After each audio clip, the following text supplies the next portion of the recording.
Hey, what's up everybody? My name is Lee, welcome to Adventure FPV, and today I'm excited because this just came in the mail. The new iFlight Nazgul Evoque 4S DC. It's a mouthful.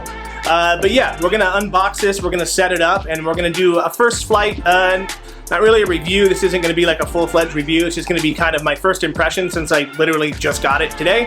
So the reason I'm excited about this quad is because of the dead cat form factor.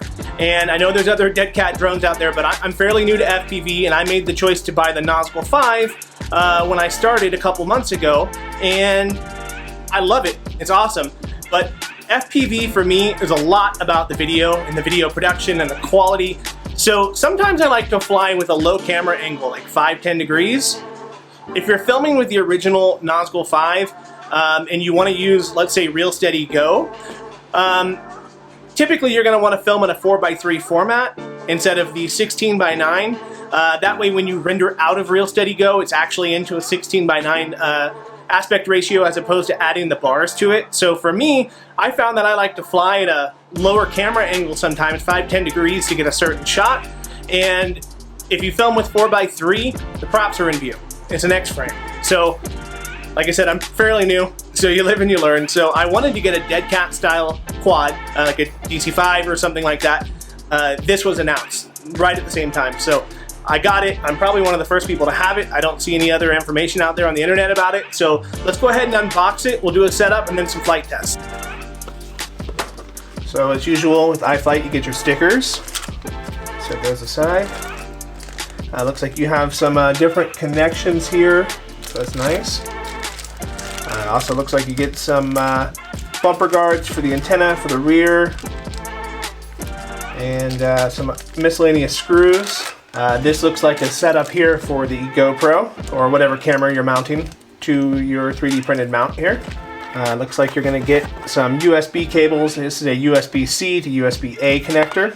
Alright, so it also looks like it comes with two antennas. These are both left-hand. They're both left-hand polarized. And it comes with a nice little stack of your propellers here. Kind of cool the way they packaged them. That's pretty cool.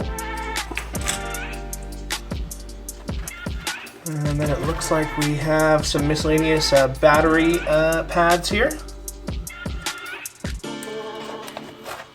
Of course, you get a battery strap.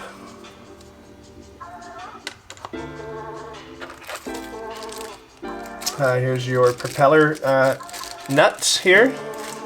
And it looks like we are finally down to the quad.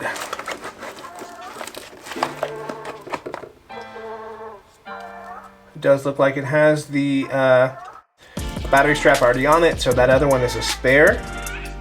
Wow, that's the first time I've seen the polar lens. Looks pretty nice. Little cap there. Of course, your propeller directions here. Looks like there's also some warnings that this is bind and fly, and it's telling you it's set up as a probably not an acro, so you'll have to change that. Wow, this thing's pretty cool looking. So it does look like they have this cool little new mount for the XT60 to kind of keep it in place. That's pretty nice. I am using the DJI remote control and goggles, so I won't have crossfire or anything like that on here. Okay, so this quad is equipped with a Caddx Polar, an F7 flight controller, a 55 amp ESC. You'll also notice the new side panels to help protect against the elements. It also has 2 spots for battery straps to go through, and thicker 6mm arms, as well as 2207 Zing 2 motors. And also, it's equipped with tons of cool LEDs on it, and the bottom LED is actually a battery indicator as well.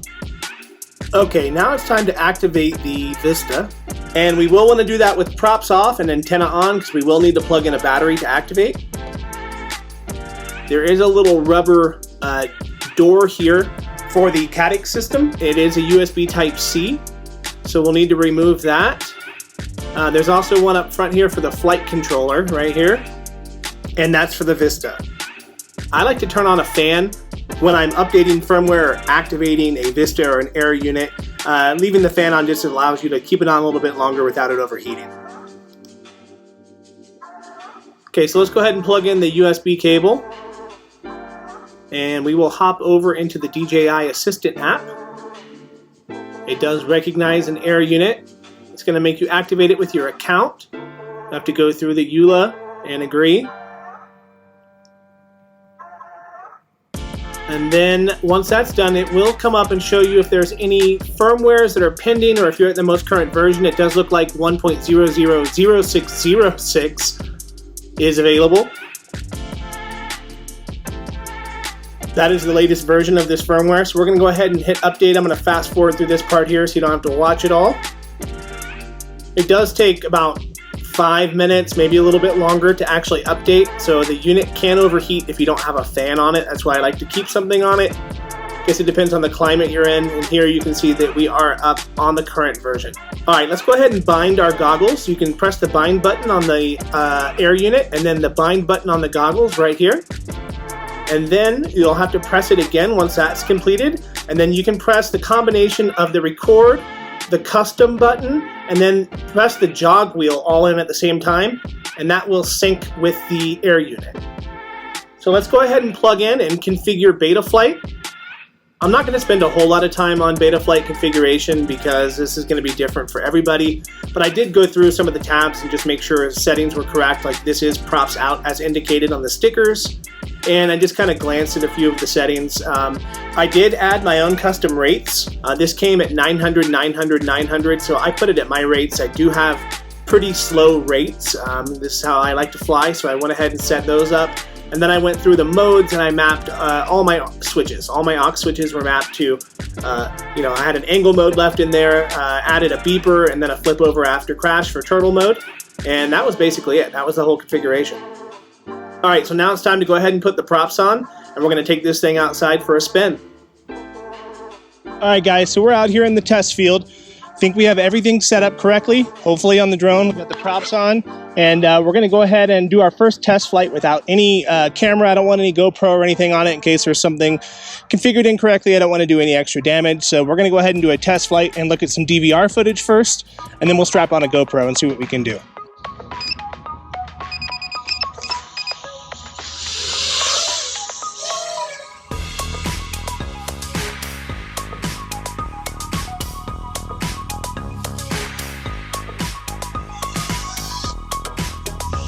So far, so good.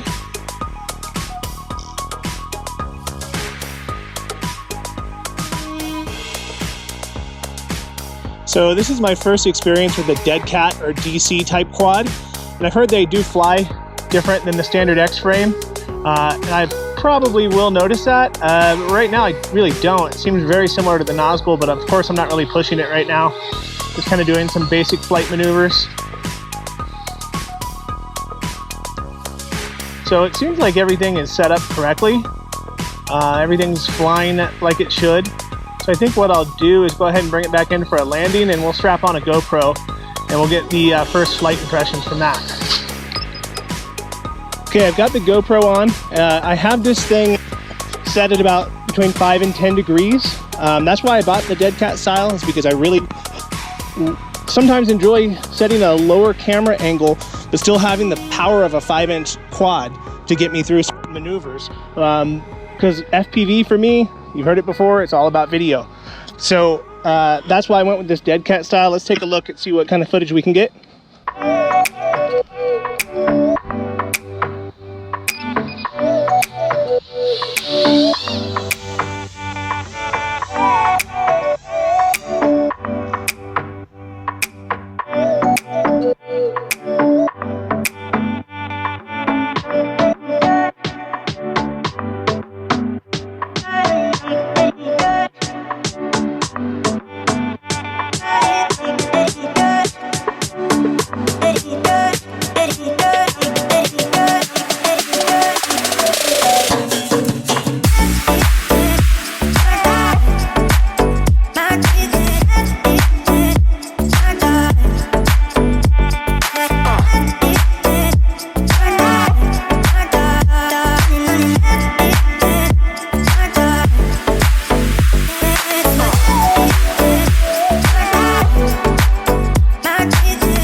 Typical. All right, so the next test I want to do is flight time. I have a 1500 milliamp hour gold bat on here, and I just want to see what kind of flight times we get carrying a full-size GoPro with the battery in. So there's no battery mod or anything. I just want to test it. It's got an ND filter on there, so I just kind of want to see what we can get. I usually land at about, you know, between 14 and 14.2. So let's just do a quick little test here. All right, so I'm not going to get too crazy with the flying maneuvers, a few flips and rolls. Of course, you're going to get more out of the 6S version than the 4S version that I have. This is also probably the maximum payload that I'm going to have on this quad, and I ended up getting about 4.5 minutes out of it.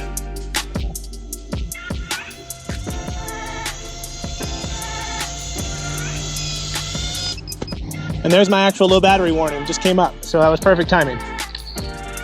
Hey guys, thanks for watching. I hope you got something out of this video. This quad's pretty cool. Like I said, obviously I'm gonna have to do some more testing with it. Just day one, so I don't really have a lot to add or say about it other than what you've already seen in this video. I do like it so far. I think aesthetically it's really cool. It may be overkill, something that's not necessary, especially with the side plates and whatnot, but looks cool. I like it. So anyway, hey, if you guys haven't been to my new website yet, adventurefpv.com, I have a ton of resources for downloads, for my rates, for BETAFLIGHT backups, and all sorts of stuff on there. So go check out the website if you haven't been there yet. I'm also selling things like t-shirts and custom LUTs. So if you haven't been there, go to adventurefpv.com. I want to thank you guys again for watching. Please like and subscribe. We'll see you in the next one.